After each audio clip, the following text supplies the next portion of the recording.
Hello everyone. আজকে life সায়েন্সের প্রথম ক্লাস, এনএম জেএনএম পরীক্ষার জন্য এই ক্লাসগুলো খুবই উপযোগী হবে। তবে যেসব পয়েন্টগুলো ইম্পর্টেন্ট পরীক্ষার জন্য সেসব পয়েন্টগুলি আমি দাগিয়ে যাব এবং বুঝিয়ে যাব। তোমরা ক্লাসটি প্রথম থেকে শেষ পর্যন্ত দেখো, আশা করি ক্লাসগুলো ভালো লাগবে। তাহলে আজকে জীবজগতের নিয়ন্ত্রণ ও সমন্বয়ের যেমন বিভিন্ন ভাগ আছে, চলন আছে, উদ্ভিদ হরমোন, প্রাণী হরমোন, স্নায়ুতন্ত্র আছে। তাহলে আজকে উদ্ভিদের যে চলন পার্ট আছে সেটা নিয়ে আজকের আলোচনা। তাহলে চলো শুরু করি। প্রথমে আসি উদ্দীপক। এখানে মনে রাখবে বাহ্যিক উদ্দীপক এবং অভ্যন্তরীণ উদ্দীপকের উদাহরণ মনে রাখবে, তাই হবে। বাহ্যিক উদ্দীপক কি? যেগুলো বাইরের, জীবদেহের বাইরে উৎস থাকে। যেমন মোটর গাছে স্পর্শ করলে যখন মোটর গাছটা নুয়ে পড়ে, এটাই হচ্ছে বাহ্যিক উদ্দীপক। সেক্ষেত্রে বাহ্যিক উদ্দীপকের উদাহরণ হতে পারে যেমন তাপ, তারপর আলো, আলো, তারপর স্পর্শ। ঠিক আছে? এগুলো হচ্ছে বাহ্যিক উদ্দীপক। এগুলোকে বাহ্যিক উদ্দীপক। এবার বলি অভ্যন্তরীণ উদ্দীপক কোনগুলো। অভ্যন্তরীণ মানে কি? ভিতরে বোঝায়। উদ্ভিদে উৎপন্ন হরমোন, অক্সিন উদ্ভিদের বৃদ্ধির উদ্দীপনা যোগায়, তাই হরমোন হচ্ছে অভ্যন্তরীণ উদ্দীপক। অভ্যন্তরীণ উদ্দীপকের উদাহরণ হচ্ছে হরমোন। ঠিক আছে? আর বাহ্যিক উদ্দীপক, বাইরের যেগুলো উদ্দীপক আছে, তাপ, আলো, স্পর্শ, এগুলো হচ্ছে বাহ্যিক। ঠিক আছে? নেক্সট আসবো, যেমন লজ্জাবতীর পাতা স্পর্শ করলে নুয়ে পড়ে, এটা দেখবে 2021 সালে তোমাদের এনএম জিএনএম পরীক্ষাতে এসেছিল। তারপর এই কোশ্চেনটা 2024 সালে রিপিট হয়েছিল। এটা কোন ধরনের চলন? সেটা হলো সিসমোনাস্টিক চলন বা স্পর্শ ব্যাপ্তি চলন। লজ্জাবতীর পাতা স্পর্শ করলে পত্রগুলো গুটিয়ে বা নুয়ে পড়ে, এটা হচ্ছে সিসমোনাস্টিক চলন বা স্পর্শ ব্যাপ্তি চলন। ঠিক আছে? নেক্সট, উদ্ভিদের চলন কোন যন্ত্রের সাহায্যে নির্ণয় করা হয়? এটা হচ্ছে ক্রেস্কোগ্রাফ। এই ক্রেস্কোগ্রাফ যন্ত্রটি কে আবিষ্কার করেন? আচার্য জগদীশ চন্দ্র বসু এই ক্রেস্কোগ্রাফ যন্ত্রের সাহায্যে উদ্ভিদের চলন নির্ণয় করেন। ঠিক আছে? তাহলে ক্রেস্কোগ্রাফ যন্ত্রের সাহায্যে উদ্ভিদের চলন নির্ণয় করা হয়। চলন বলতে কি বুঝি? যে প্রক্রিয়ায় জীব বিভিন্ন উদ্দীপকের প্রভাবে বা স্বতঃস্ফূর্ত মানে নিজে নিজেই এক স্থান থেকে অন্য স্থানে দেহের অংশকে সঞ্চালন করে, কিন্তু এক স্থানে স্থির থেকে। ঠিক আছে? এক স্থানে স্থির থেকে দেহের অংশকে সঞ্চালন করে, তাকে চলন বলে। আর গমনটা কি? এক স্থান থেকে অন্য স্থানে স্থান পরিবর্তন করে, সেটা হচ্ছে গমন। একটা স্থান পরিবর্তন হয় না, স্থির থেকে এক স্থানে স্থির থেকে দেহের অংশকে সঞ্চালন করে, তাকে বলে চলন। আমরা সাধারণত উদ্ভিদের তিন প্রকারের চলন দেখে থাকি: ট্যাকটিক চলন, ট্রপিক চলন এবং ন্যাস্টিক চলন। ঠিক আছে? এটা আমি ক্লাস 10-এর মানে কোন প্রকাশনীর বই পড়াচ্ছি, ছিল। ঠিক আছে? ছায়া প্রকাশনী। তোমাদের ছায়া প্রকাশনীর যদি বইটা থাকে তাহলে বই নিয়ে এই ক্লাস দেখতে পারো।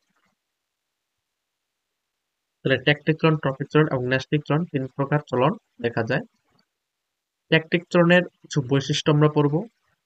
ট্যাকটিক চলনে উদ্ভিদের সামগ্রিক স্থান পরিবর্তন ঘটে, অর্থাৎ গমন সম্পন্ন হয়। ঠিক আছে? এখানে দেখো বলেছে বহিস্থ উদ্দীপকের প্রভাবে সমগ্র উদ্ভিদ দেহের সামগ্রিক স্থান পরিবর্তনকে ট্যাকটিক চলন বলে। এই চলন কোনো বহিস্থ উদ্দীপক ও তার উৎস বা গতিপথ দ্বারা নিয়ন্ত্রিত হয়। উদ্দীপক ও তার উৎস বা গতিপথ দ্বারা নিয়ন্ত্রিত হয়। উদ্দীপক ও গতিপথ বা উৎস দ্বারা নিয়ন্ত্রিত হয়।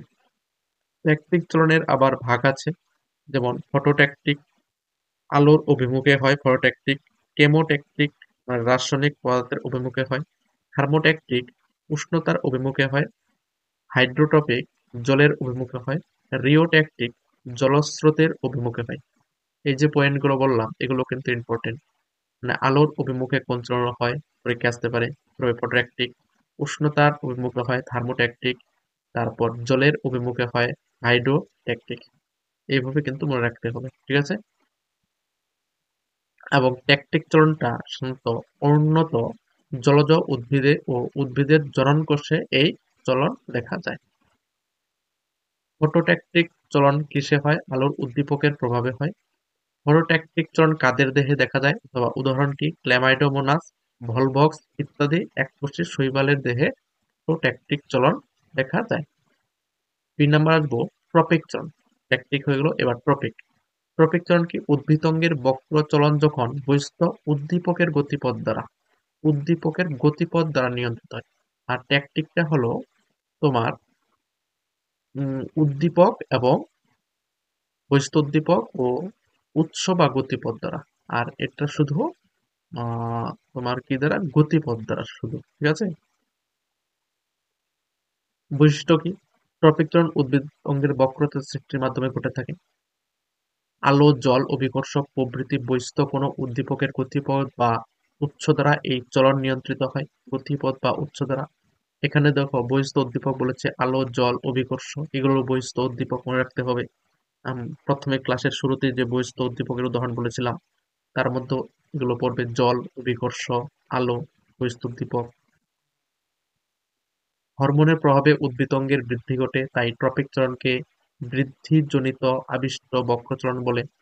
ট্রপিক চলন 3 প্রকার: ফটোট্রপিক, জিওট্রপিক, হাইড্রোট্রপিক। হাইড্রো মানে জলের অভিমুখে, জিও মানে ভূপৃষ্ঠের দিকে, আর ফটো মানে আলোর প্রভাবে যে চলন হয়। তাহলে ফটোট্রপিক মানে কি? আলোর উদ্দীপকের উৎসের দ্বারা ফটোট্রপিক হয়। উদ্ভিদের কাণ্ড শাখা আলোর উৎসের দিকে বৃদ্ধি পায়। এখানে দেখো একটা ছবি আছে, এখান থেকে সূর্য থেকে আলো আসছে এবং গাছের ডাল দেখো সূর্যের দিকে বেঁকে যাচ্ছে। এটা হচ্ছে আলোক অনুকূলবর্তী। মূল আলোর বিপরীত দিকে বৃদ্ধি পায়, মূল কিন্তু নিচের দিকে বৃদ্ধি পায়, তাই এটাকে বলে আলোক প্রতিকূলবর্তী। উদ্ভিদের পাতা আলোক রশ্মির সঙ্গে লম্বভাবে বা তির্যকভাবে বৃদ্ধি পায়।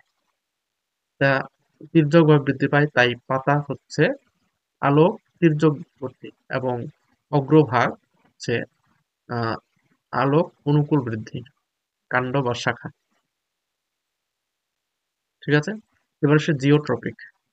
জিও মানে কি? পৃথিবীর অভিকর্ষের বল দ্বারা নিয়ন্ত্রিত হয়, তাকে জিওট্রপিক বলে। উদ্ভিদের মূল অভিকর্ষের টানে পৃথিবীর কেন্দ্রের দিকে অগ্রসর হয় বলে মূলকে অভিকর্ষ অনুকূলবর্তী বলে। অভিকর্ষের টানে পৃথিবীর কেন্দ্রের দিকে যায় উদ্ভিদের মূল, ঠিক আছে? তাই অভিকর্ষ অনুকূলবর্তী। এবং উদ্ভিদের প্রধান মূল থেকে নির্গত পার্শ্বী মূল অভিকর্ষ বলের সঙ্গে তির্যক ভাবে বৃদ্ধি পায়, তাই এগুলো হচ্ছে তির্যক অভিকর্ষবর্তী। উদ্ভিদের বিটপ। বিটপ মানে কি? এই যে উদ্ভিদটা দেখো একটু বেঁকে গেছে এদিকে, ঠিক আছে? বেঁকে গেছে, এটাকে বিটপ বলা হয়। এবং ম্যানগ্রোভ উদ্ভিদের শ্বাসমূল মাটির উপরের দিকে বৃদ্ধি পায়, এগুলোকে বলে অভিকর্ষ প্রতিকূলবর্তী, মানে অভিকর্ষের বিপরীতে বৃদ্ধি পায়, ঠিক আছে? নেক্সট হাইড্রোট্রপিক চলন। উদ্ভিদঙ্গের বক্রচলন যখন, হাইড্রো মানে কি? জল, আমি বলছিলাম জলের উৎসের গতিপথ দ্বারা নিয়ন্ত্রিত হয়, তাকে হাইড্রোট্রপিক চলন বলে।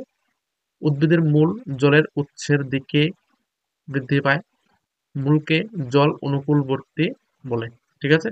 বৃদ্ধি পায় বলে মূলকে জল অনুকূলবর্তী বলা হয়। তাহলে মূলটা কিন্তু জলের দিকে যায় এবং কাণ্ডটা কি? জলের উপরের দিকে যায়, তাই এটা জল প্রতিকূলবর্তী। নেক্সট ন্যাস্টিক চলন। এবার হচ্ছে ন্যাস্টিক। এটা কিভাবে নিয়ন্ত্রিত হয়? গতিপথ অনুসারে না হয়ে উদ্দীপকের তীব্রতার দ্বারা নিয়ন্ত্রিত হয়, ঠিক আছে? তীব্রতার দ্বারা নিয়ন্ত্রিত হয়, তাকে ন্যাস্টিক চলন বলে। ন্যাস্টিক চলন কি? তীব্রতা দ্বারা নিয়ন্ত্রিত হয়। আলো, উষ্ণতা, রাসায়নিক পদার্থ, স্পর্শ বা আঘাত ইত্যাদি উদ্দীপকের প্রভাবে এই প্রকার চলন ঘটে। প্রকারভেদ। ন্যাস্টিক চলন 4 প্রকারের। কি কি? Photonastic, thermonastic, seismonastic, chemonastic. Chemo মানে রাসায়নিক, সিসমো মানে স্পর্শ, থার্মো মানে তাপ, ফোটো মানে আলো।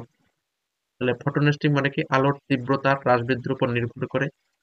ফটোন্যাস্টিকের উদাহরণ কি? পদ্ম, সূর্যমুখী।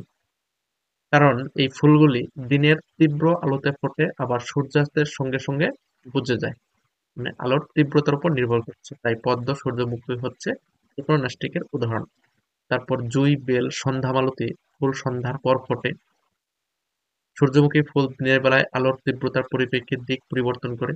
তেঁতুল গাছের পাতার পত্রগুলি দিনে খোলা থাকে বা রাতে বুঝে যায়, তাই এগুলো হচ্ছে তোমার ফটোনেস্টিকের উদাহরণ। থার্মোনেস্টিক কি? উষ্ণতা, মানে উষ্ণতা কি দিয়ে মাপা হয়? থার্মোমিটার দিয়ে মাপা হয়, এইভাবে মনে রাখতে পারো থার্মোনেস্টিক। উষ্ণতার তীব্রতার উপর নির্ভর করে উদ্ভিদ অঙ্গে যে চলন ঘটে তাকে থার্মোনেস্টিক চলন বলে। উদাহরণ কি? টিউলিপ ফুল স্বাভাবিক উষ্ণতায় ফোটে, কিন্তু উষ্ণতা হ্রাস পেলে ফুলের পাপড়ি বন্ধ হয়ে যায়। নিম গাছের পাতা অধিক উষ্ণতায় বুঝে যায়। এগুলো হচ্ছে থার্মোনেস্টিক। তারপর বলবো সিসমোনাস্টিক। সিস্ম মানে কি? স্পর্শ, স্পর্শ, কম্পন, ঘর্ষণ, আঘাত প্রভৃতি উদ্দীপকের তীব্রতার উপর নির্ভর করে যে চলন ঘটে তাকে সিসমোনাস্টিক চলন বলে। যেমন লজ্জাবতীর পাতা স্পর্শ করলে নুয়ে পড়ে, হলো সিসমোনাস্টিক। কেমোনাস্টিক কি? রাসায়নিক পদার্থ, রাসায়নিক উদ্দীপকের প্রভাবে যে চলন ঘটে তাকে কেমোনাস্টিক। যেমন উদাহরণ কি? সূর্য শিশির, ডায়োনিয়া, কলসপত্রী প্রভৃতি পতঙ্গভুক উদ্ভিদের, এগুলো উদ্ভিদ পতঙ্গভুক মানে পতঙ্গদের ধরে খায়। এই উদ্ভিদগুলো উদ্ভিদের পাতার কিনারায় পতঙ্গ বসলে পত্রফলকের কোষিকাগুলো সঞ্চালিত হয়ে সেটিকে ঘিরে ফেলে পতঙ্গকে, ঠিক আছে? এগুলো হলো পতঙ্গভুক উদ্ভিদ, সূর্য শিশির, ডায়োনিয়া, কলসপত্রী, ঠিক আছে? এটুকুই ছিল